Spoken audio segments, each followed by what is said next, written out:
this lesson, you will learn how to install UFT Developer on Windows.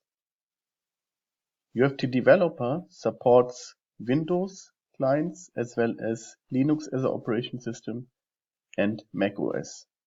And if you want to install it on Citrix, MetaFrame presentation server, we also support the Sandex Desktop 7.7 version.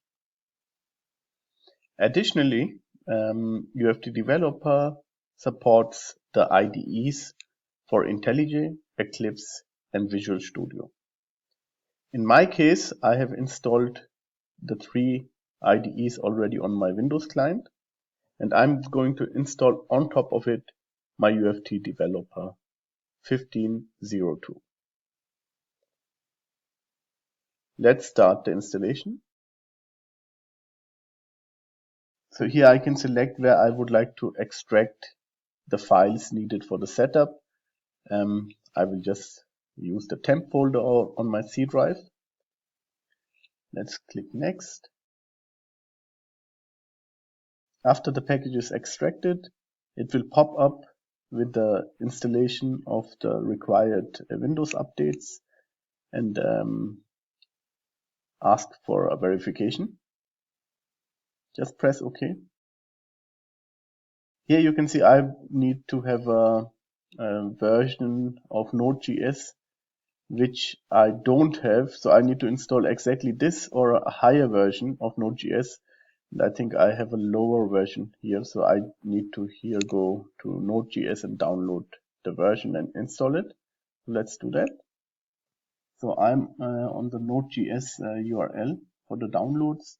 And now I will download exactly the 12.18.3 version, so 12.18.3. And here I would download the MSI. After this is downloaded, I will install it. This should be performed. So done.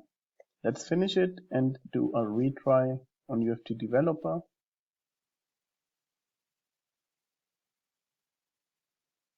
And now it will continue to proceed the installation. So agree to the license agreement. If you want to participate to the UFT Developer Improvement Program, check this box, otherwise uncheck it. Choose the installation location.